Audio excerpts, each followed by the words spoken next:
உலகம் முழுவதும் இருந்து கொண்டு டிடி தமிழ் தொலைக்காட்சியை ரசித்துக் கொண்டிருக்கும் தமிழின மக்கள் அனைவருக்கும் சுதந்திர திருநாளின் வாழ்த்துக்களை இந்த பட்டிமன்ற அணியின் சார்பில் சொல்லிக் கொள்வதில் நாங்கள் பெருமைப்படுகின்றோம். அருமை பெரியோர்களே, வாழ்க்கை முன்னேற்றம் பெறுவதற்கு பெரிதும் துணை நிற்பது துணிவா கனிவான தலைப்பு கொடுத்துருக்காங்க. பாட்டியும் பேரனும் இருப்பது வசிப்பது. கணவன் மனைவி பிள்ளைகள் அப்பா அம்மா சொந்த பந்தங்கள், இதுதான் வாழ்க்கை.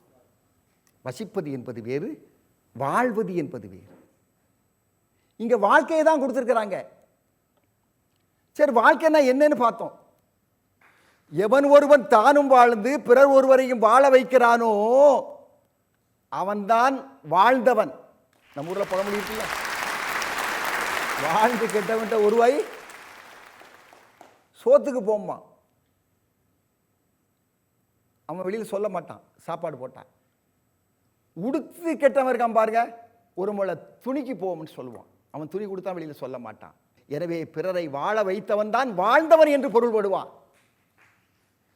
அவனே வாழ முடியாமல் வசதி இல்லாமல் வாழ்க்கையே நொந்து போய் கிடக்கிறவன் எவனை போய் வாழ வைப்பான் பாருங்க, பார்ப்போம். அருமை பெரியோர்களே, ஒரு குத்துச்சண்டைன்னு வச்சுக்காங்க. இப்போ எங்கேயாவது ஒரு குத்துச்சண்டை வீரர் நம்ம பட்டிமன்றத்தில் சுதந்திரத்தில் பார்த்துட்டு இருப்பார். நான் சொல்கிற தத்துவம் கரெக்டானது அவர் மனசுக்காக தெரியும். குத்துச்சண்டையில் ஜெயிக்கணும், அதான குத்துச்சண்டை வீரனுக்கு அழகு, அதான அவனுடைய நோக்கம். குத்துச்சண்டையில் ஜெயிச்சு பேப்பரில் ஃபோட்டோ வரணும், கப்பை அப்படி பிடிச்சிட்டு நிற்கணும், இதான ஆசை. எனக்கு எதிரியா சண்டை போட வர்றவன் என்னை குத்தவே கூடாது, என் மூஞ்சில குத்தவே கூடாது, காயமே வரக்கூடாது, ரத்தம் வரக்கூடாது, மூஞ்சி வீங்கக்கூடாது, இப்படின்னு ஒருத்தன் நினைச்சு போய் குத்துச்சண்டையில் போய் நிற்க முடியுமா? குத்துச்சண்டையில் போட்டியில் செல்லுகின்றவன் குத்து வாங்கி தான் தீரணும், ரத்தம் சொட்டத்தான் செய்யும், மூஞ்சி வீங்கி கிழிஞ்சி தான் போகும். இவைகளையெல்லாம் தாங்கக்கூடிய ஒரு தைரியம் இருந்தால்தான் அவன் குத்துச்சண்டை போட்டிக்கே போக முடியும். அதுதான் வாழ்க்கையும் கூட. வாழ்க்கையும் ஒரு போட்டியான வாழ்க்கை. எல்லா நாளுமா சந்தோஷமா வாழ முடியுது? இன்பம் வருது, துன்பம் வருது, லாபம் வருது, நஷ்டம் வருது, பிறப்பு வருது, இறப்பும் வருது. எவ்வளவு இன்ப துன்பங்களை கடந்து கடந்து கடந்து கடந்து இந்த பாதையில் வாழ்க்கை என்ற ஒரு பாதையை நாம் தேடி பிடித்திருக்கிறோம் பெரியவர்களே. சும்மா இல்லை, காலதேவன் ஓடி வந்துகிட்டே இருக்கிறான். அவன் கூட நம்ம போட்டி போட்டு ஓடுறோம், அதில் ஜெயிக்கிறோம், பிறரையும் வாழ வைக்கிறோம். அந்த வாழ்க்கையை பற்றி தான் இவர்கள் சொல்லியிருக்கிறார்கள். அதைத்தான் நானே சொல்லுவேன். வாழ்க்கை என்னும் சாம்பல் மேட்டில் மணிகள் தேடினேன், வளரும் துயர நெருப்பில் வீழ்ந்து இதழ்கள் நாடினேன், ஏங்கி சாகும் முதுமையிலும் இளமை வேண்டினேன், வெல்லும் இளமை செல்லும் முன்னே முதுமை தீண்டினேன். மாணவ பருவத்தில் வெற்றி கிடைக்குது, இளைய பருவத்தில் வெற்றி கிடைக்கும், முதுமையான பருவத்திலையும் வெற்றி கிடைக்கும். தைரியத்தோடு செயல்பட வேண்டும். சொல்லுவான் பாரதிதாசன், அச்சம் தவிர்ப்பது வாழ்க்கை. என்ன மீனிங்? துணிந்து வாழ்வதுதான் வாழ்க்கை. அச்சம் தவிர்ப்பது வாழ்க்கை வந்துருச்சா? அன்பில் விளைவது வாழ்க்கை, அன்பில் கனிவில் விளைவது வாழ்க்கை. பாரதிதாசன் தான் இந்த தலைப்புக்கு சரியான விடையை தந்திருக்கிறார். அவர் சொல்லுகிறார், வாழ்க்கைக்கு ரெண்டும் தேவை என்று சொல்லுகிறார். மூன்றாவது இன்னொரு வரியில ரொம்ப கஷ்டமா சொல்லுவாரு. மச்சினா தெரியுதுல்ல, மச்சினில் வாழ்பவரேனும் உயர் மானத்தில் வாழ்வது வாழ்க்கைன்னு சொல்லுவார். பம்பாயில் ஒரு பெரிய பணக்காரரு, அவரை பார்க்கணும் ரொம்ப ஆசைப்பட்டு போனேன். அவர் வீட்டை தான் பார்க்க முடிஞ்சது, அவரை பார்க்க முடியலை. வீடு 14 மாடி கட்டிடம், 14 மச்சி. டாப்பில் வந்து தான் ஹெலிகாப்டர் இறங்குமா. ஹெலிகாப்டர் பார்க்கிங் அவருக்கு, அது ஹெலிகாப்டர் தான் கம்பெனிக்கு போவார், ஹெலிகாப்டரில் தான் வருவார். 14 மாடியும் அவர் குடும்பம் இருக்கு. 14 மாடியில் வாழக்கூடிய அந்த பவர்ஃபுல் மனிதன் எத்தனை பவர்ஃபுல் மனிதர்களை இந்த இந்தியாவில் உருவாக்கி இருப்பார் என்று எண்ணி பாருங்கள். எத்தனை ஆயிரம் எத்தனை கோடி மக்களுக்கு வேலை கொடுத்திருப்பார் என்பதை சிந்தித்து பாருங்கள்.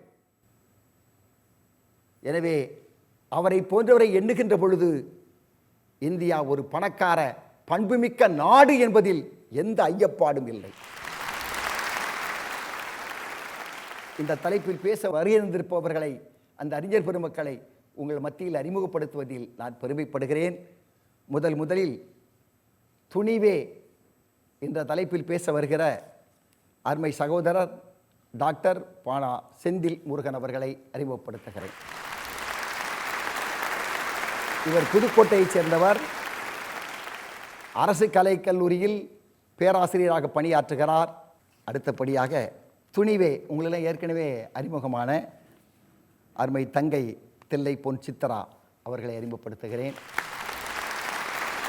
இவர் திருநெல்வேலி மாவட்டத்தைச் சேர்ந்தவர். அடுத்தபடியாக அருமை சகோதரி நாகை வருணண்ணி அவர்களை உங்களிடம் அறிமுகப்படுத்துகிறேன். சிறந்த ஆசிரியர், தமிழ் பற்றாளர், கவிஞர். அடுத்தபடியாக கனிவே என்ற அணிக்கு பெருமை சேர்ப்பதற்காக அருமை சகோதரர் டெல்லி குமார் அவர்கள் டெல்லியில் கலை இலக்கிய பேரவை என்பதை நடத்தி வருகிறார் 20 ஆண்டுகள். அவரை அடுத்து அதே அணியில் கனிவே என்று பேசுவதற்காக அருமை தங்கை குருலட்சுமி அவர்கள் வருகிறார். அருமை பெரியவர்களே, அடுத்தபடியாக களக்காட்டை சேர்ந்தது. ஆனால் அந்த ஊரில் ஒரு சிறந்த இயற்கை எழில் கொஞ்சக்கூடிய ஒரு நல்ல ஊர் அது களக்காடு என்பது. அந்த ஊரிலிருந்து வந்திருக்காரு. தமிழ் மொழி பற்றி இலக்கியத்தில் ரொம்ப ஆர்வம் கொண்டவர். வாழ்க்கை முன்னேற்றத்திற்கு பெரிதும் துணையாக நிற்பது கனிவுதான் என்று கனிவாக பேச அருமை சகோதரர் டெல்லி பானா குமார் அவர்களை அன்போடு அழைக்கின்றேன். நடுவர் அவர்களே, இன்றைய இளைஞர்கள் அசாத்திய துணிச்சலாக இருக்காங்க. எப்படின்னு கேட்குறீங்களா? ஓடுற பஸ்ஸில் ஃபுட்பாத்தில் போகிறது, ஓடுற ட்ரெயினில் ஏறுறது. அதாவது நீங்கள் பார்க்குறீங்க இன்றைக்கி ஃபேஸ்புக்கில் அன்றாட நிகழ்வுகள்லாம், அந்த அருவியில் அப்படியே வாட்ஸ்அப்பில் அது விழணுமா, அந்த அளவுக்கு நின்று தன்னையே அர்ப்பணிச்சிக்கிறது, ஆபத்தில் போய் முடியுது. ஸோ இந்த மாதிரி விஷயங்கள்லாம் இன்றைக்கு துணிச்சலாக செயல்படுறாங்க அப்படின்னு நினச்சி தன்னை வாக்கியே தன்னை அர்ப்பணிச்சுக்கிறாங்க, உயிரே இழந்துடுறாங்க. இந்த மாதிரி துணிச்சலில் நாங்கள் பேச வரலை. ஆனால் இந்த மாதிரி துணிச்சல் ரொம்ப ஆபத்தானது. நடுவர் ஐயா, பெத்து வளர்த்த அம்மா அப்பாவை, கல்வி சொல்லிக் கொடுக்குற ஆசிரியரை எதிர்த்து பேசுவது தான் அந்த துணிச்சல் என்று நினைத்து கொண்டிருக்கிறாங்க இன்றைய சமுதாயம். அது மட்டும் இல்லைங்க நடுவர் ஐயா, ஒருத்தியை காதலிக்கிறான். அந்த காதலை அவளுக்கிட்ட போய் சொல்கிறான். அந்த காதலி அதை ஏற்றுக்கலை. அதாவது ஒரு பணிவோடு அன்பாக பல நாள் காதலிச்சிருந்தா அந்த காதலை ஏற்றிருப்பான். ஆனால் அவன் என்ன பண்ணுறான், அந்த துணிச்சல் காரணமாக பணிவு இல்லாமல் ஒரு ஆசிடை இது பண்ணுறது, வீசுறது, அப்புறம் ஓடுற ரயிலில் இந்த மாதிரி செயல்களில் ஈடுபடுறாங்க. அது ரொம்ப ஆபத்தில் போய் முடியுது. பணிவு என்று சொல்லும்போது நடுவர் அவர்களே, அன்றைக்கு ஆசிரியர்களிடத்தில் நாம் பணிந்தோம், சுற்றி சுற்றி வந்தோம்.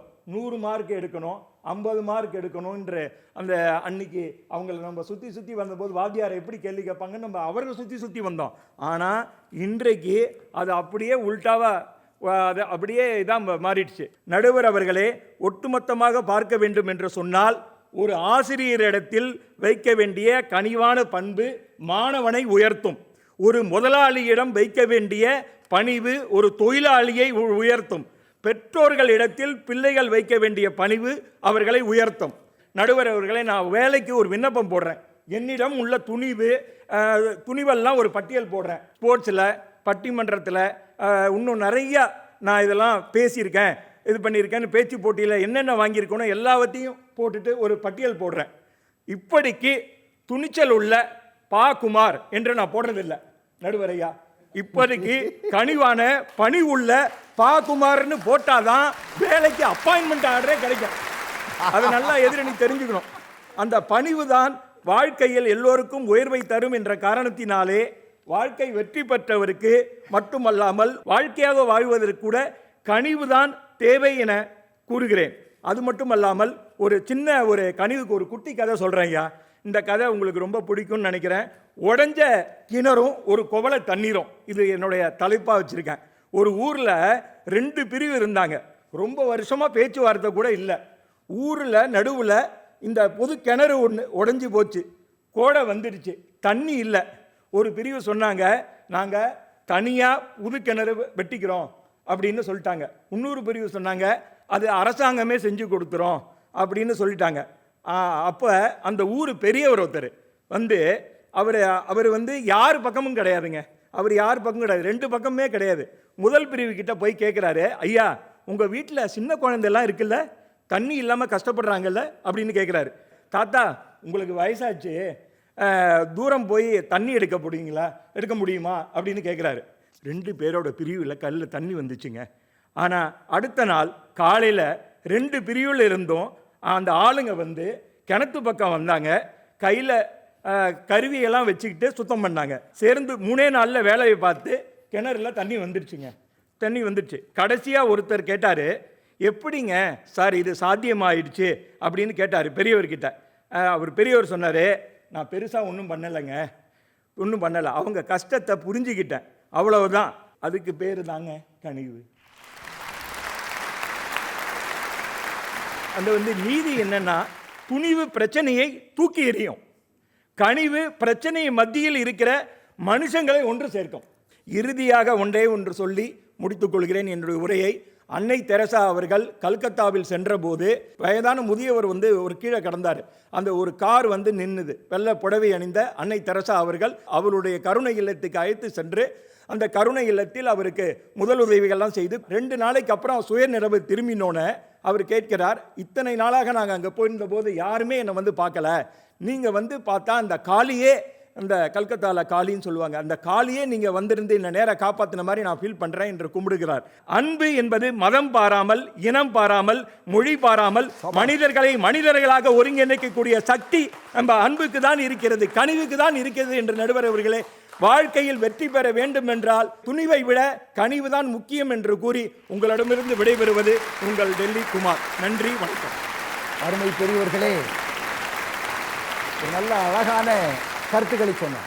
எல்லாருமே ரசித்து என்ஜாய் பண்ணி கேட்டோம். கனிவு நண்பர்களை உருவாக்கிவிடும். ஊரில் ஒரு கிராமத்தில் ஒருத்தன் ஊருக்கு ஒதுக்குப்புறமா ஒரு வீடை கட்டியிருக்கான். கூப்பிட்டு கேட்டேன், எப்பா இதில் கொண்டு வீடை கட்டியிருக்கியா, உங்களுக்கு ராத்திரி பயமா இல்லையா, நாய்க்கு வளர்க்குறியா, இல்லை, வாட்ச்மேன் எதுவும் போட்டிருக்கியா, இல்லை, ஒரு என்னடா தைரியமாக அங்கே வீடை கட்டியிருக்கிற, ஒன்றும் இல்லை, பக்கத்து வீட்டில் ஒரு பயில்வான் பக்கத்தில் வீடு கட்டியிருக்காரு, அவர் இருக்கனால எந்த திருடனும் வரமாட்டான், எந்த கொள்ளக்காரனும் வரமாட்டான். அப்போ சொன்னேன், அட அறிவுள்ள பிள்ளை, நீ அந்த பயில்வான்ட்ட கனிவோடு நடந்துக்கா, அப்போந்தான் உனக்கு வாட்ச்மேனாக இருப்பான். கனிவுங்கிறது வாழ்க்கையில் அவ்வளோ முன்னேற்றத்திற்கு வழிவகுக்கக்கூடிய ஒரு பெரிய படிக்கல் என்று சொன்னார். அவரை பாராட்டுகிறோம். அதற்காக மீண்டும் ஒரு கை தட்டி காட்டுகிறோம். அருமை பெரியவர்களே, இல்லவே இல்லை, சத்தியமா இல்லை. கனிவு நடா கனிவு, துணிவுதானடா உயர்ந்தது. பேராசிரியர் வருகிறா. நடுவர் அவர்கள், நீங்கள் கொஞ்சம் தொடக்கத்திலையும் நீங்களும் சொன்னீங்க, அதே போல் நம்ம டெல்லி குமார் ஐயாவும் துணிவு என்பதை பற்றி என்ன ஒரு முடிவில் இருக்கீங்கன்னு இன்னும் புரியலை. துணிவு என்றாலே ஏதோ வன்முறையாகும், துணிவு என்றாலே ஆசிரியர் மேலே ஆசிட் அடிக்கிறதும், ஆசிரியர்கிட்ட எதிர்த்து பேசுகிறதும், அதுக்கு பேர் நீங்கள் துணிவு நினச்சிக்கிட்டு இருக்கீங்களோ? இங்கே சிக்கலே அதுதான், இங்கே புரிதல் இல்லைன்னு அர்த்தம். துணிவு என்பது என்ன? ஆசிரியரிடம் எதிர்த்து பேசுவதோ அல்லது காதலியின் மீது ஆசிட் அடிப்பதையோ நாங்கள் துணிவு என்று சொல்லவில்லை.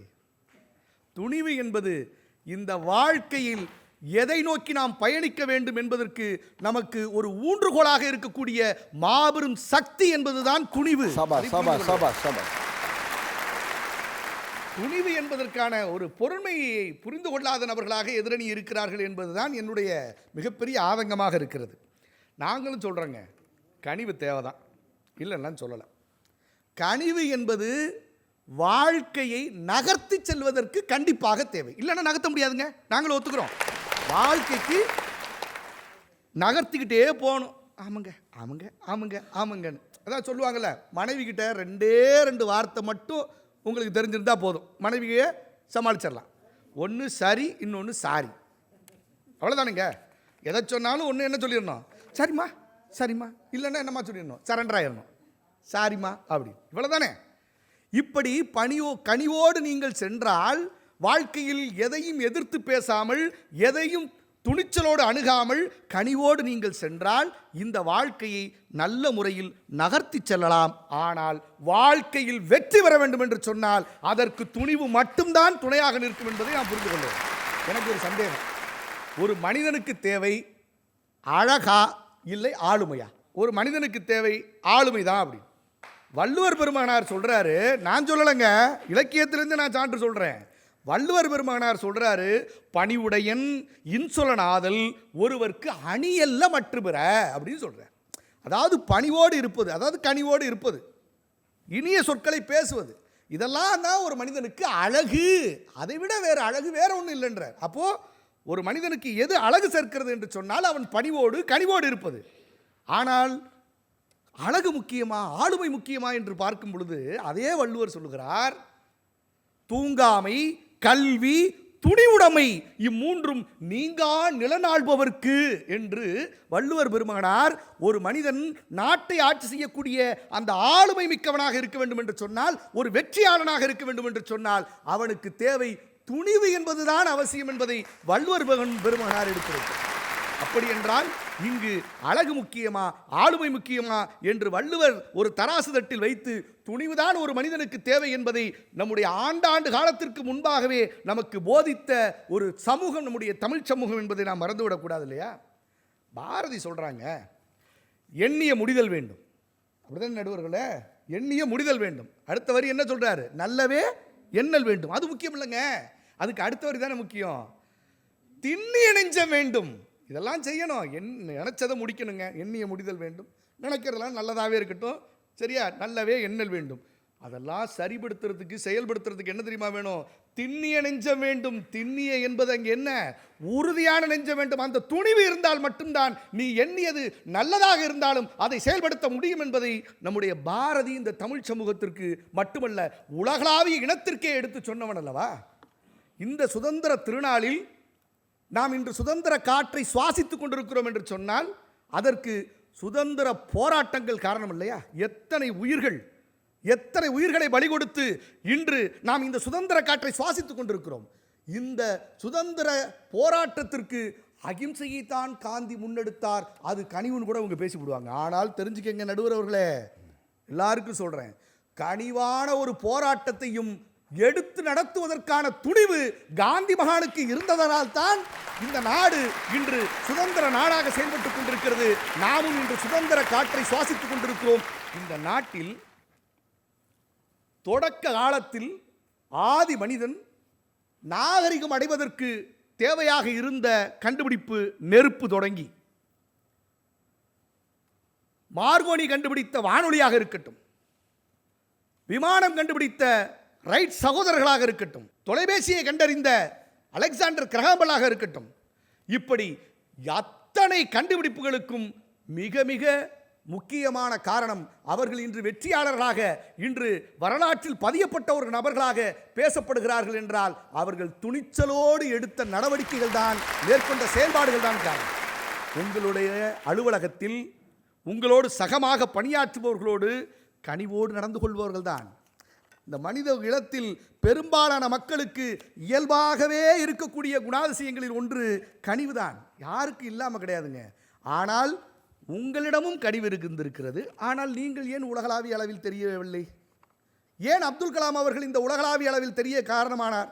பொக்ரான் அணுகுண்டு சோதனை என்ற மாபெரும் வெற்றி தான் அவர் எடுத்த அந்த துணிச்சலான செயல்பாடுதான் அவரை இந்த உலகத்திற்கு அடையாளம் காட்டியிருக்கிறது.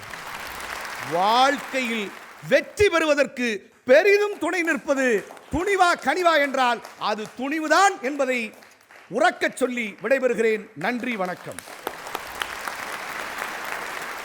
அந்த சுதந்திரத்தை வாங்கி தந்ததே துணிச்சல் என்று சொன்னார். அதில் எந்த மாற்றமும் இல்லை.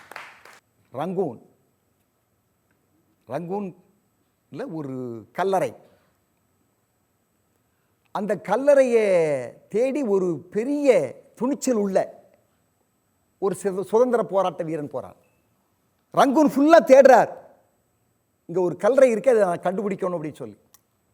கடைசியில் சிதைந்து போன ஒரு மண் கல்லறை கிடைக்குது. மனுஷன் அதில் போய் முட்டி போட்டு நின்று அந்த கல்லறைக்கு முத்தம் கொடுக்கிறார். அதில் வந்து கொஞ்சம் மண் எடுக்கிறார், தன்னுடைய உரை வாழ்க்குள் அதை போடுகிறார். வேற யாரும் இல்லை, நேதாஜி சுபாஷ் சந்திர போஸ். அப்படி அந்த கல்லறைக்குள்ள இருக்கிற மனிதன் யார்? அவன் என்ன துணிச்சலான பெரிய காரியத்தை இந்த சுதந்திரத்திற்காக செய்தான்? வேற யாரும் இல்லை, டெல்லியை கடைசியிலே ஆண்டு கொண்டிருந்த பகதூர் ஷா என்ற மன்னன். பகதூர் ஷா அவன் வாழ்க்கை என்ன ஆச்சு? 1857 சிப்பாய் கழகம். அவன்தான் காரணம்னு சொல்லி குடும்பத்தோட வெள்ளை ஏகாதிபத்தியம் அவனை தூக்கி ஜெயிலில் போட்டுடுச்சு. அவன் ஜெயிலில் இருக்கிறான் குடும்பத்தோட. அப்போ அவனுக்கு சாப்பாடு கொண்டு வராங்க. சாப்பாடு கொடுக்குற தட்டு, ஒரு துணி போட்டு மூடி இருக்கு சாப்பாடு. பகதூர் ஷா அந்த துணி அப்படி எடுத்து பார்க்கறான். அந்த தட்டில் தன்னுடைய மகன் 2 பேருடைய தலையை கொய்து அறுத்து ரத்தம் சொட்ட சொட்ட வெள்ளைக்காரன் தட்டில வைத்து அவனுக்கு கொடுக்கிறான். துணியை நீக்கி பார்க்கறான், தன்னுடைய பிள்ளைகளுடைய தலை. அந்த மன்னனுக்கு எப்படி இருந்திருக்கும் பாருங்க பாப்போம். எவ்வளவு வேதனைப்பட்டிருப்பான். அந்த இடத்துல அவன் அழல. அதுதான் துணிச்சல். இளைஞனான என்னுடைய 2 பிள்ளைகளையும் இந்த தேசத்திற்காக நான் காணிக்கையாக கொடுத்து விட்டேன் என்று சொன்னான் அந்த மகாவீரன். பிறகு அவனு ரங்கூன் சிலைக்கு சிறைச்சாலையை கொண்டு வரான் வெள்ளைக்காரன். எப்படி இருந்திருப்பான் அந்த மன்னன்? அரசாட்சி இருக்கும்போது எப்படி ஆடைகள்லாம் அணிஞ்சிருப்பான் பாருங்க பாப்போம். இப்போ சாதாரண ஒரு கருப்பு போர்வையை கொடுக்குறானுங்க, அதை மூடிட்டு அப்படியே கப்பலில் வந்து ரங்கூனில் வந்து இறங்குறான். ஒரு கையை மட்டும் மூடி வச்சிருப்பான், திறந்துக்க மாட்டான். போர்வையால் திறந்து செக் பண்ணுவானு இல்லையா ஜெயிலில் போடும் பொழுது.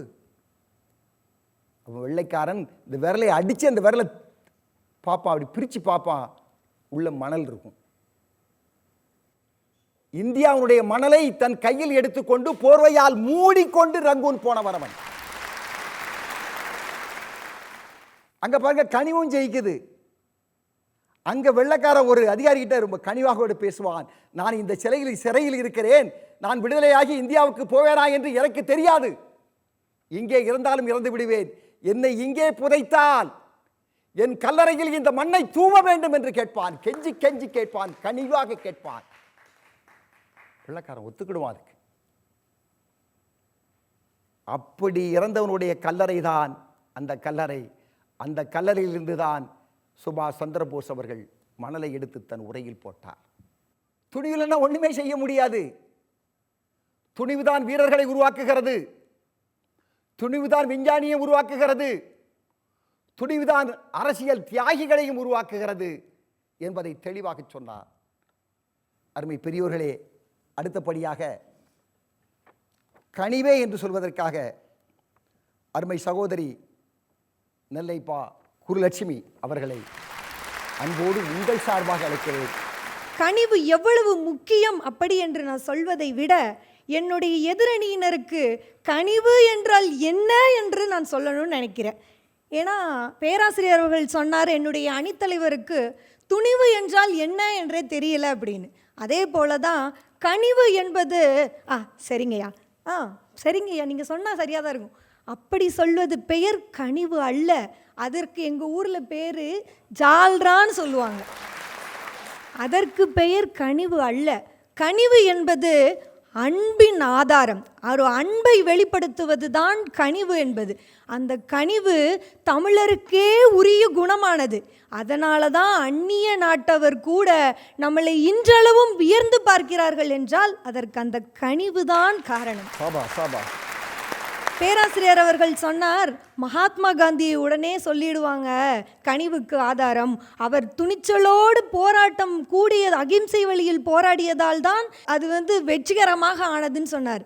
இல்லை இல்லை, நேதாஜி கூட துணிச்சலாக தான் போராடினார். செக்குழுத்த செம்மல் வஉசி கூட துணிச்சலாக தான் போராடினார்.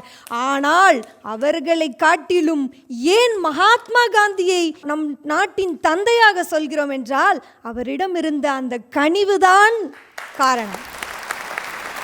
அப்படியானால் கனிவுதான் துணிச்சலையே தருகிறது. வாழ்க்கையில் வெற்றி பெற உங்களுக்கு கனிவுதான் வேண்டும். துணிவு அதில் ஒரு பகுதிதான். அதனை அவர்கள் சொன்னார், அது ஒரு திசை காட்டி துணிவு என்பது அப்படின்னு சொன்னார். அந்த திசை காட்டி சரியான இடத்திற்கு செல்ல வேண்டும் என்றால் அதற்கு கனிவு தேவை. கணவன் மனைவியிடம் கனிவு இருந்தால்தான் வாழ்க்கை வெற்றி பெறும். நீங்கள் வேணால் சொல்லலாம், கல்யாணம் பண்ணுறதுக்கே துணிவு வேணும், துணிவு இருந்தால் தான் கல்யாணமே பண்ண முடியும்னு. துணிவு இருந்தால் கல்யாணம் பண்ணிடலாம். ஆனால் அந்த கல்யாண வாழ்க்கை வெற்றிகரமாக அமைய வேண்டும் என்றால் அந்த இடத்தில் கனிவு வேண்டும். உங்களை நாங்கள் சரிமா சாரிமான்னு பேச சொல்லலை, ஏதோ ஒரு 2 வார்த்தை கனிவா அன்பா பேசுங்கன்னு தான் எல்லா மனைவியார்களும் கேட்கிறார்கள். நீங்கள் ஒரு அன்பாக பேசிட்டாதான் உங்களுடைய கல்யாண வாழ்க்கை மட்டுமல்ல, உங்களது வாழ்க்கையே வெற்றியாக அமைந்திடும். அது பேராசிரியருக்கு பாவம் தெரியலை போல. இனி வேணால் வீட்டில் போய் நீங்கள் ட்ரை பண்ணி பாருங்கள், 2 வார்த்தை ஒரு அன்பாக உங்கள் மனைவி கிட்ட பேசி பாருங்கள், உங்களுடைய வாழ்க்கை எவ்வளவு அழகானதாக இருக்குதுன்னு. அதே மாதிரி குழந்தையும் தெய்வமும் கொண்டாடும் இடத்திலேன்னு சொல்லுவோம். குழந்தைக்கு கூட துணிச்சலான மனிதர்களை பிடிப்பதில்லை, அன்பான கனிவான மனிதர்களை தான் பிடிக்கிறது. அப்படியானால் குழந்தையிடம் நீங்கள் வெற்றி பெற வேண்டும், அவர்களுடைய மனதில் இடம் பிடிக்க வேண்டும் என்றால் கனிவுதான் அவசியம். அதே போல தான் கடவுள்கிட்ட போய் துணிச்சலோடு கேட்குறவங்களுக்கு எதுவும் கிடைக்கிறதில்ல. அங்கே போய் கனிவோடு நான் இதை எதிர்பார்க்கிறேன், எனக்காக இதை செய்து கொடுங்கள், என்னுடைய வாழ்க்கை நன்றாக நலமாக அமைய இது வேண்டும் என்று கேட்பவருக்கு தான் அந்த கடவுள் கூட காதை திறந்து கேட்கிறார் என்றால் வாழ்க்கையில் வெற்றி பெறுவதற்கு கனிவுதான் அத்தனை அவசியமானது. அசோகர் அரசராக இருந்தபோது அவர் பெரிதாக பேசப்படவில்லை. அவர் எப்போது புத்தராக கனிவான மனிதராக மாறினாரோ அப்போதுதான் அவர் வரலாற்றில் இடம் பிடித்தார். ஆக வாழ்க்கையில் அவர் கனிவாக இருந்தபோதுதான் வெற்றியை கண்டார். அதே போல பேராசிரியர் ஒரு கேள்வி கேட்டார், வரலாற்றில் யார் இடம் பிடிப்பார்கள், வெற்றியாளர்களா தோல்வியாளர்களா என்று. வரலாற்றில் ஒரு தடவை இடம் பிடிப்பதற்கு வேண்டுமானால் நீங்கள் வெற்றியாளர்களாகவோ தோல்வியாளர்களாகவோ இருந்துவிடலாம்.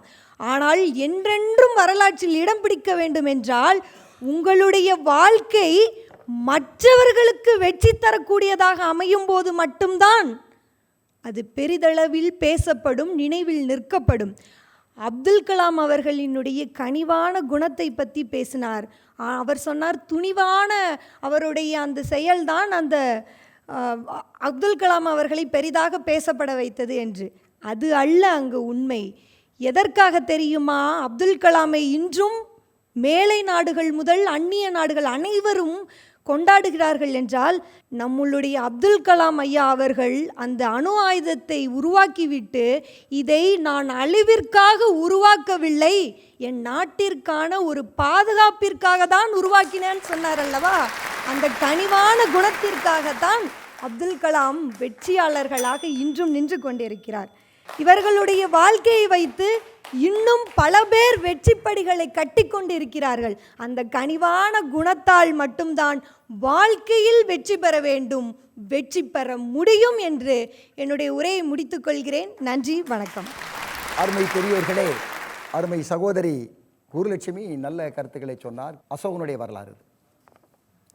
ஆனால் அவன் எப்போ மனம் திருந்துறான்னா அந்த போன குவியல்களை பார்த்த பிறகுதான் மனம் திருந்துவான். புத்த மதத்தை உலகம் முழுவதும் கொண்டு போன பெருமை அவனுக்கு உண்டு. அன்பாக இருக்க வேண்டும் என்று சொன்னான், சாலைகளை மரங்களை நட்டான், பாடப்புஸ்தத்தில் இருக்கிறது தான். ஆனால் தங்கச்சி சொன்னது ரொம்ப அந்த அழுத்தமான ஒரு நீரோடை போல, மெதுவாக தெளிந்த நீரோடை போல அந்த கருத்து இருந்தது. பாராட்டக்கூடியது தான். மகிழ்ச்சி, சந்தோஷம். நீங்கள் இன்னொன்று மனைவியை கூப்பிட்டு பக்கத்தில் வச்சுக்கிட்டு, ஏம்மா நான் ஒன்றை கல்யாணம் முடிக்காமல் வேறு எவ்வளையாவது கல்யாணம் முடிச்சிருப்பேன்னு வச்சுக்கோ, ரொம்ப கஷ்டப்பட்டிருப்பேன், இப்படி எந்த ஆம்பளையா சொல்லியிருக்கீங்களா? வீட்டில் சொல்லி பாருங்க, அதில் ஒரு சுகம் இருக்கும். காலையில் காப்பி கொடுக்குறா வீட்டம்மா, குடிக்கிறோம், ரசித்து ரசித்து குடிக்கிறோம். அந்த அம்மா கிட்டே நிற்கிது, 35-40 வருஷமாக கிட்ட தான் நிற்கிது. நான் நினச்சிக்கிட்டேன் ஏதோ டம்ளரை தான் வாங்க நிற்கிதுன்னு நினச்சிக்கிட்டேன். உண்மை இது கிடையாது. ஒரு நாளாவது இந்த போய் காப்பி நல்லா இருக்கான்னு சொல்ல மாட்டானான்னு சொல்லி ஏக்கத்தில் இந்த அம்மா நிற்கிது. இதை புரியாமலேயே நம்ம வாழ்ந்துக்கிட்டு இருக்கோம். அருமை பெரியோர்களே, அழகாக சொன்னார்கள் தங்கை. வீட்டில் நீங்கள் கனிவாக பேசி பாருங்கள், பிள்ளைகிட்ட பேசி பாருங்கள், கனிவாக மனைவிட்ட பேசி பாருங்கள். நீங்கள் 4 மணிக்கு டியூட்டி முடிச்சுட்டு 5 மணிக்கு வீட்டுக்குள்ளே போய் சேரலன்னு பாருங்கள், வீடே அமைதியாக இருக்கும். வீட்டுக்காரர் வரலையே அப்படிங்கிற ஃபீலிங்கில் இருக்கும்.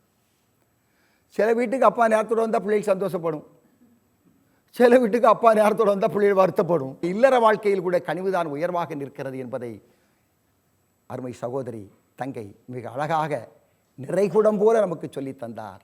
அவருக்கு என்னுடைய வாழ்த்துக்களை சொல்லி வைக்கப்படுகிறது. துணியுள்ள அணியில் இப்போ நாகை வர்ணனி அவர்கள் பேச வருகிறார். உலகெங்கிலும் வசிக்கக்கூடிய டிடி தமிழ் நேயர்களுக்கு சுதந்திர தின நல்வாழ்த்துக்களை தெரிவித்துக் கொண்டு,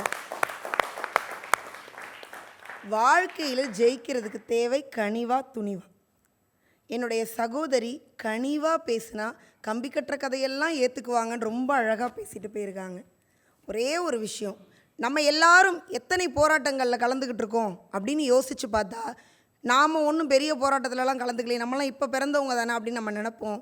உலகத்தில் பிறக்கக்கூடிய அத்தனை உயிர்களும் கலந்துக்கிட்ட பெரிய போராட்டம் எதுனா, ஒரு உயிர் இந்த பூமிக்கு வரக்கூடிய போராட்டம் தான். அந்த போராட்டத்தில் ஜெயிச்சு இந்த பூமிக்குள்ளே உயிராக இருக்கிற நம்ம அத்துணை பேரும் வெற்றியாளர்கள் அப்படின்னா, அப்படி போராடி ஜெயிச்சு வந்த அந்த உயிருக்கு அதை வளர்க்கிறதுக்கு தாய்மைங்கிற கனிவு தேவை. ஆனால் தாயாகிறதுக்கு அந்த வலியை தாங்கிறதுக்கு ஒரு பெண்ணுக்கு துணிச்சல் இருந்தால்தான் இந்த உலகத்திலேயே உயிர்கள் உற்பத்தினா, துணிச்சல் இருந்தால்தான் உலகிற்கு உயிர்களே வரும். அதற்கு பிறகுதான் கனிவு. சுதந்திர நாளில் பேசிகிட்டு இருக்கோம், நிறைய வீரர்கள் பற்றி, விடுதலை வீரர்கள் பற்றி எல்லாரும் பேசிக்கிட்டே வரோம். வெள்ளைக்காரங்க நம்மக்கிட்ட இருந்த எதை பார்த்து பயந்தாங்க? நம்மக்கிட்ட இருந்த வாளை பார்த்து பயந்தாங்களா? வேலை பார்த்து பயந்தாங்களா? ஈட்டியை பார்த்து பயந்தாங்களான்னா இல்லை. வெள்ளைக்காரங்க நம்மக்கிட்ட இருந்த ஒரு ஊசியை பார்த்து பயந்தாங்க. எந்த ஊசி தெரியுமா? இந்தியா எனும் தேசம் கிழிந்து கிடந்த போது அதை இணைத்து தைத்த வஉசி எனும் ஊசியை பார்த்து பயந்தாங்கன்னா, அந்த ஒற்றை இரட்டை நாடி மனிதன் துணிச்சல் வெள்ளையர்களை பயப்பட செய்தது. அந்த துணிவை பற்றி தான் நாங்கள் பேசுகிறோம். நீங்கள் சொல்கிற மாதிரி நாங்கள் தைரியம், குருட்டு தைரியம் அதை பற்றியெல்லாம் பேசவே வரலை. ஒரு மனுஷனுக்கு கனிவு அதிகமாக இருக்குன்னு வைங்களேன், ரொம்ப கனிவான மனிதர், ரொம்ப தங்கமான மனிதர், ரொம்ப அருமையான மனிதர், இப்படியேவா சொல்லுவாங்க? பயங்கர இளிச்சவாய், பக்கா ஏமாந்தவன், இப்படியும் சொல்லுவாங்க. அதே ஒரு மனிதனுக்கு தைரியம் அதிகம் இருந்தால் அவனை என்ன சொல்லுவாங்க? ஒரு மனிதனுக்கு துணிவு அதிகம் இருந்தால் என்ன சொல்லுவாங்க? அவன் தைரியசாலி, அவன் வீரன், அவன் எப்படியா இருந்தாலும் ஜெயிச்சிருவான். ஒரு மனிதனிடம் அதிகம் இருக்கக்கூடிய ஒரு பண்பு அவனுக்கு நல்ல பேரை வாங்கி கொடுக்குன்னா அது துணிவாக தான் இருக்கும். என்னுடைய தங்கை குடும்பத்தில் கனிவு வேணும்னாங்க. ஐயா நீங்களும் சொன்னீங்க குடும்பத்தில் கனிவு வேணும். நான் சொல்கிறேன் குடும்பத்தில் துணிவு வேணும். எப்போ தெரியுமா துணிவு வேணும்? எனக்கு இந்த படிப்பு தான் பிடிக்குது, எனக்கு இந்த படிப்பு வேணாம், நான் இதை தான் படிப்பேன், நான் இப்படி தான் இருப்பேன்னு அப்பா அம்மா கிட்ட சொல்ல பிள்ளைகளுக்கு துணிவு வேண்டும். ஏங்க நீங்கள் பண்ணுறது தப்பு, இது நம்ம குடும்பத்துக்கு உதவ. சில இந்த பையனை தான் கல்யாணம் முடிப்பேன்னு துணிச்சு கேட்குறாள், அது என்ன பண்ணுறது? அதுவும் நல்ல துணிவு தானுங்க ஐயா. ஏங்க நீங்கள் பண்ணுற விஷயம் தப்புங்க, இதை பண்ணக்கூடாது, இதால் நம்ம குடும்பம் கெட்டு போகணும் தைரியமாக கணவனுக்கு நேராக நின்று சொல்ல மனைவிக்கு துணிவு வேணும். இது எல்லாத்துக்கும் மேலே கணவனுக்கு ஒரு துணிவு வேணும். என்ன துணிவு தெரியுமா? எம்மா நீ ஆடுற இந்த ஆட்டம் நம்ம குடும்பத்துக்கு ஒத்து வராதுமா, தயவு செய்து இப்படி பண்ணாதன்னு பொண்டாட்டிக்கிட்ட நேருக்கு நேராக நின்று பேச ஆண்களுக்கு துணிவு வேணும். அந்த துணிவு தான் ஒரு குடும்பத்தை சிறந்த குடும்பமாக கொண்டு செல்லும். நம்ம அப்பையிலேருந்து பல பேரை சொல்லிகிட்டே வந்துட்ருக்கோம், நம்ம சமகாலத்துக்கு வரணும். ஏன்னா இன்றைக்கி நடக்கிற பட்டிமன்றத்தில் இன்றைக்கி நாளில் பேசிகிட்டு இருக்கோம். கிரிக்கெட் அப்படின்னு போய் பார்த்தோன்னா 7ஆம் நம்பரை பார்த்தா எல்லாரும் எங்கள் தலை தோனின்னு சொல்லுவோம் இல்லையா? அந்த தோனி என்னும் மனிதனிடம் முன்னாடி 2 விஷயம் இருந்துச்சு. ஒன்று, அவர் படித்த படிப்பினால் கிடைத்த அவருடைய அரசு பணிங்கிற ஒரு வாய்ப்பு. இன்னொன்று, அவருக்கு பிடிச்ச கிரிக்கெட்டுங்கிற ஒரு வாய்ப்பு. படித்ததை நோக்கி போகலாமா பிடிச்சதை நோக்கி போகலாமான்னு குழம்பும் போது எல்லாரும் ஐயோ இருக்கிறத விட்டு பறக்கிறதுக்கு ஆசைப்பட்டோன்னா என்ன பண்ணுறதுன்னு யோசிப்போம்ல. அந்த இடத்துல துணிவா படித்தது இருக்கட்டும் பிடிச்சதை நோக்கி போகிறேன்னு ஒரு அடி முன்னாடி வச்சாருங்க. இன்றைக்கி உலகமே அவர் பின்னாடி நிற்குதுன்னா அது துணிவு. சார் நம்ம கிராமத்து பக்கத்துலலாம் என்ன சொல்லுவாங்க தெரியுமா? என்ன இப்படியே பேசிகிட்டு இருக்கீங்க, துணிஞ்சு ஒரு முடிவு எடுங்க ஐயா, துணிஞ்சு ஒரு முடிவு எடுங்க ஐயா சொல்லுவாங்க தெரியுமா? துணிஞ்சு எடுக்கிற முடிவு தான் வெற்றியோ தோல்வியோ ஒரு தீர்வை தரும்னா துணிஞ்சு முடிவு எடுக்கணும், அதுக்கு துணிவு வேணும். நம்மெல்லாம் சமீபமாக ஒரு வீடியோ பார்த்துருப்போம். அந்த காணொலியில் ஒரு ட்ரெயின் ஓடுற நேரத்தில் ஒரு சின்ன குழந்தை, ஒரு பெண் தவறி விழுந்து போவாங்க. ஒரு கனப்பொழுதில் அங்கே நிற்கக்கூடிய வீரர் வந்து அந்த ரயில்வே பாதுகாப்புத்துறை போலீஸ் அதிகாரி வந்து அவங்கள காப்பாற்றிருப்பாங்க. எத்தனை பேர் அந்த வீடியோவை பார்த்து எப்பா சூப்பர் சூப்பர் அருமை அப்படின்னு பாராட்டியிருப்போம். நான் என்ன கேட்குறேன், அந்த சம்பவம் நடந்தப்போ குறைஞ்சபட்சம் அவங்க 100 பேர் இருந்திருப்பாங்க. அதில் 50 பேருக்காவது கனிவு இருந்திருக்கும். ஆனால் 50 பேருக்கு இருந்த கனிவு அந்த பெண்ணை காப்பாற்றியதானா? இல்லை, அந்த ஒரு மனிதனிடம் இருந்த துணிவு தான் அந்த பெண்ணை காப்பாற்றியதுன்னா துணிவு தாங்க ஒரு உயிரையே காப்பாற்றும். ஒரு பெண் சாதாரண விபத்தில் ஒரு போலீஸ் பணியில் சேர்றதுக்காக ரயிலில் போகும்போது ஒரு நகை பறிப்பில் அவளுடைய ட்ரெயின்லேருந்து அவளை தூக்கி எறிகிறாங்க. அவளுடைய கால் முட்டியோடு துண்டிக்கப்படுது. 1 ரயில் 2 ரயில் இல்லை, 49 ரயில் கடந்து போகுது. மயக்க மருந்தே கொடுக்கப்படாமல் முட்டி அறுவை சிகிச்சை செய்து நீக்கப்படுகிறது. உலகத்தின் பச்சாதாப பார்வையில் அவள் இருக்கிறாள்.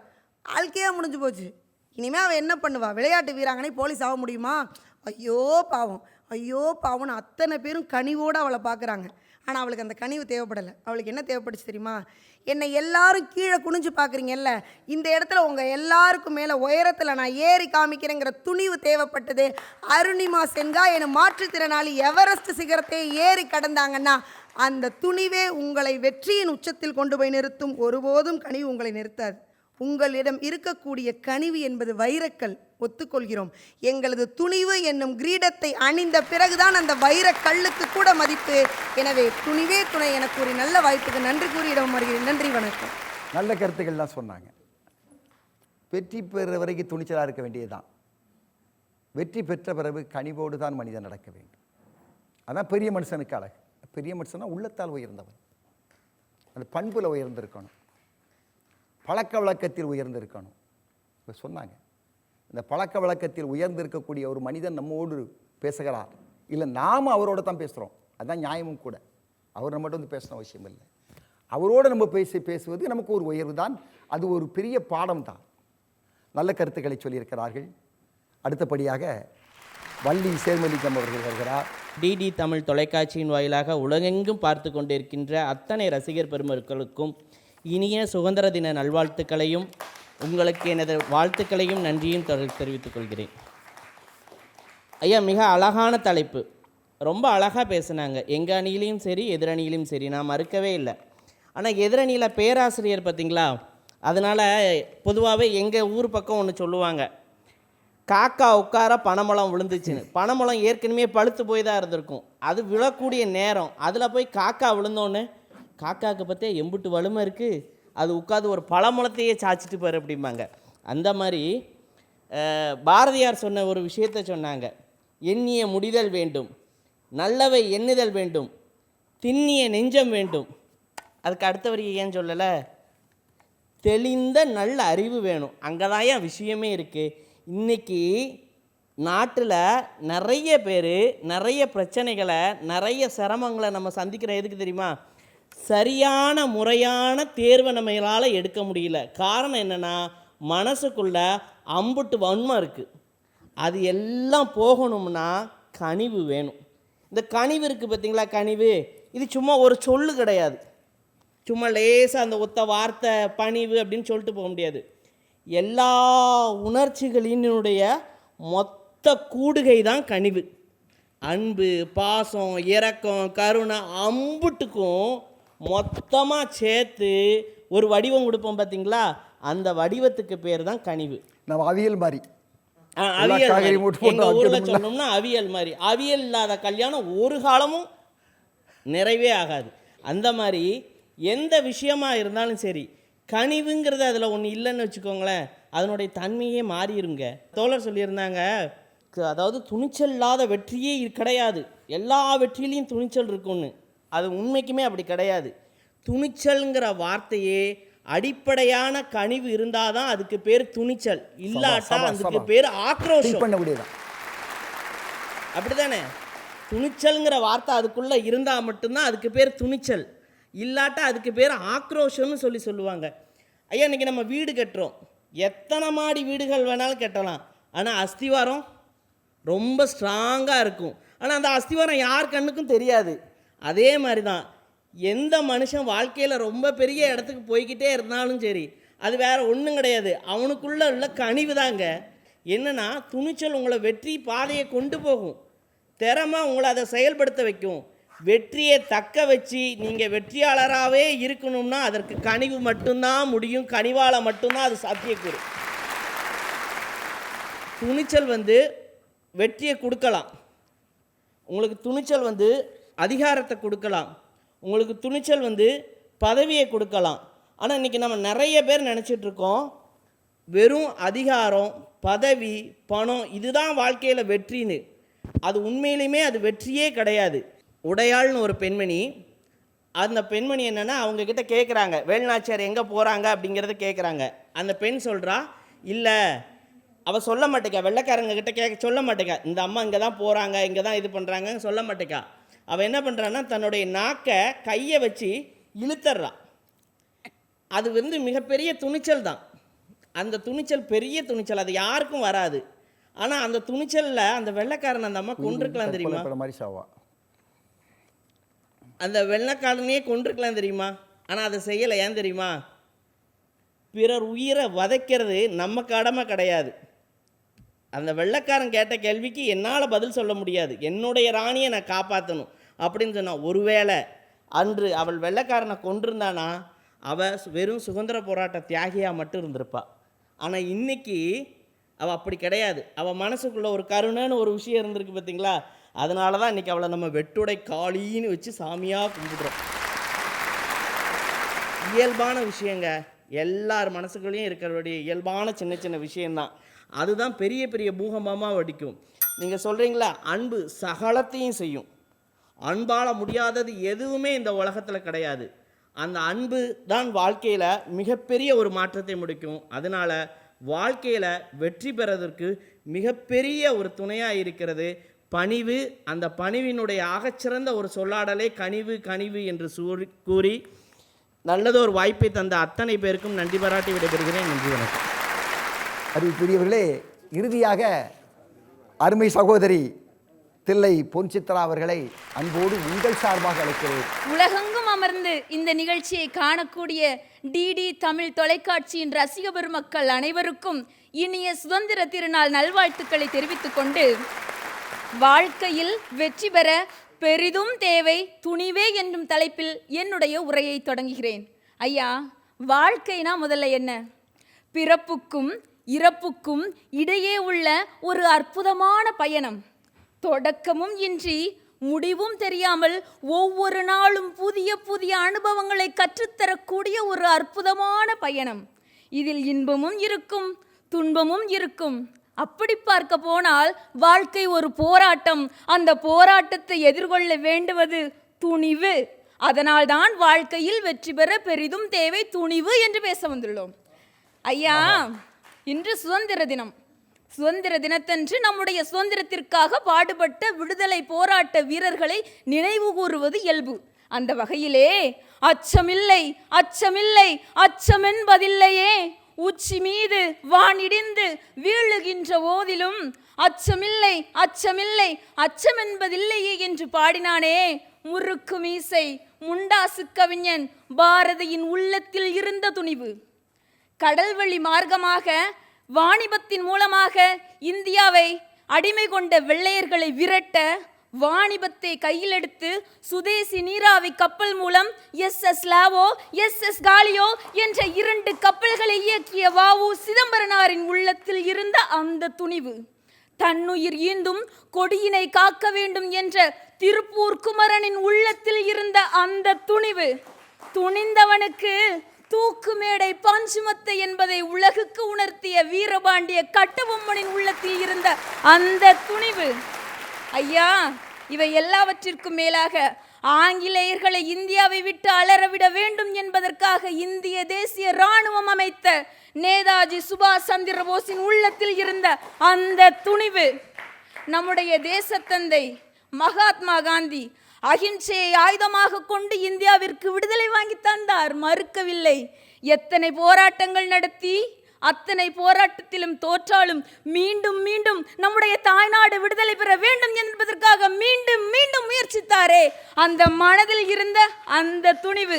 இந்த துணிவுதான் நம்முடைய வாழ்க்கையில் வெற்றி பெற நமக்கு உதவியாக இருக்கும் என்பதை பேச வந்துள்ளோம் நடுவர் அவர்களே. ஐயா, 2000 ஆண்டுகளுக்கு முன்பே ஐயன் வள்ளுவ பெருந்தகை அஞ்சாமை, ஈகை, அறிவு, ஊக்கம் இந்நான்கும் எஞ்சாமை வேந்தற்கு இயல்பு என்று கூறியுள்ளார். நாடாளும் அரசனுக்கு மட்டுமல்ல, சாமானிய மனிதனுக்கும் வாழ்க்கையில் வெற்றி பெற முதலில் மூல காரணமாக இருப்பது துணிவு என்றால் அது மிகையாகாது ஐயா. ஐயா, ஒரு கணவன் மனைவியும் கல்யாணம் முடிஞ்சு பேசிக்கிட்டு இருக்காங்க. கணவன் மனைவி கிட்ட சொல்கிறான், ஏம்மா உனக்கு துணிவு அதிகமா இல்லை எனக்கு துணிவு அதிகமானு கேட்குறான்.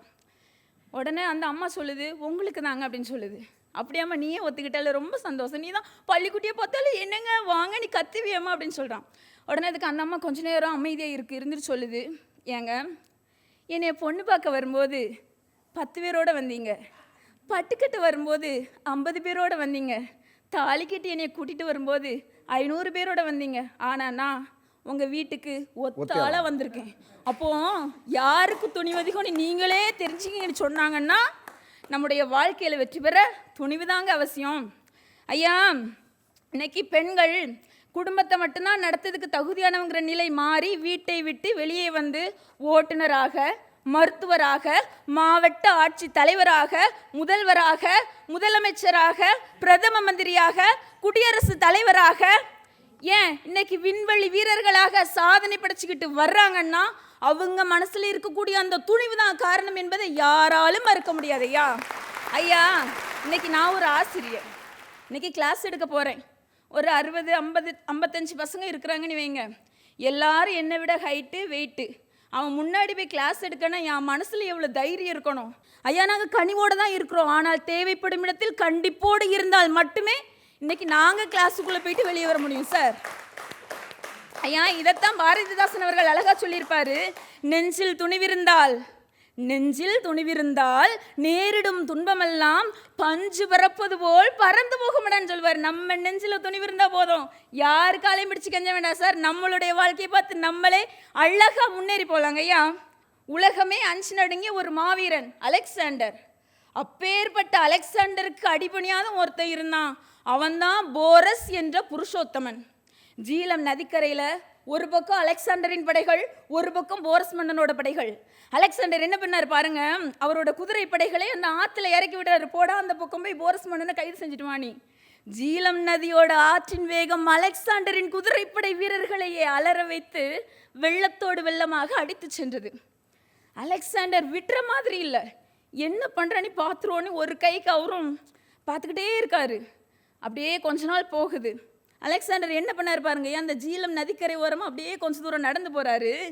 கொஞ்சம் தூரத்துக்கு அப்புறமா அந்த ஜீலம் ஆறு அப்படியே பறந்து விரிந்து ஓடுகிறது. அதாவது ஆறு வந்து குறுகலான பாதையில் போகும்போது அதோட சுழிப்பு அதிகமாக இருக்கும், வேகத்தோட வேகமாக நம்ம அடிச்சுட்டு போயிடுவோம். ஆனால் ஆறு அப்படி பறந்து விரிந்து போகும்போது அதோட வேகம் வந்து குறைவாக இருக்கும். இதை பயன்படுத்தி அலெக்சாண்டர் என்ன பண்ணார் பாருங்க, அவரோட வீரர்களை எல்லாம் அந்த ஆற்று வழியாக இறக்கி போரஸ் மன்னனை கைது பண்ண மறுபக்கம் வர வச்சிட்டாரு. இதை எதிர்பாராத போரஸ் மன்னனை கைது செஞ்சு அலெக்சாண்டர்கிட்ட கூட்டிகிட்டு போயிட்டாங்க. அப்போ அந்த அரியணையில் வச்சு அலெக்சாண்டர் போரஸ் மன்னனை பார்த்து கேட்குறான், நான் உன்னைய எப்படி நடத்தணும்னு கேட்குறான். அதுக்கு அந்த போரஸ் மன்னன் சொன்னா பாருங்க சார் ஒரு பதில், என்னை ஒரு மன்னனாக நீ நடத்த வேண்டும் என்றான். இழந்த அரசாட்சி அவனிடமே கொடுத்து உன்னுடைய நாட்டிற்கு நீயே மன்னனாக இருந்து ஆட்சி செய்கின்ற அலெக்சாண்டர் மன்னன் சொன்னார் என்றால் அந்த துணிவுதான் நம்முடைய வாழ்க்கையில் வெற்றி பெற நமக்கு தேவை என்று கூறுகிறாங்க. வாழ்க்கையில் வெற்றி பெற துணிவுதான் நம்மை வெற்றி பாதையை நோக்கி கொண்டு செல்லும் என்று கூறி வாய்ப்புக்கு நன்றி கூறி விடைபெறுகிறேன். நன்றி, வணக்கம். நம்முடைய சகோதரி பொன்சித்ரா சொன்ன கருத்துக்கள்லாம் ரொம்ப தெளிவான கருத்து. அந்த கிரேட் அலெக்சாண்டர் உலகத்தையே தன் உள்ள கையில் கொண்டாடணும்னு நினச்சவன், எல்லா சொத்தையும் தன் கையில் வைக்கணும்னு நினச்சவன், அவன் சாகும் பொழுது அவனுடைய பணத்தை எப்படி எடுத்து போனாங்க தெரியுமா? பெட்டியில், இந்த சவப்பெட்டியில் தூக்கிட்டு போகிறாங்க இல்லையா, 2 பக்கம் கை பக்கம் ஓட்டையை போட்டு கையை வெளியில் தொங்க விட்டு விரிச்ச கையோட போகணும்னு சொன்னான். திருப்பூர் குமரன் அடித்தது 30 போலீஸ், ஒரு ஆள் 2 ஆள் கிடையாது, 30 போலீஸ்.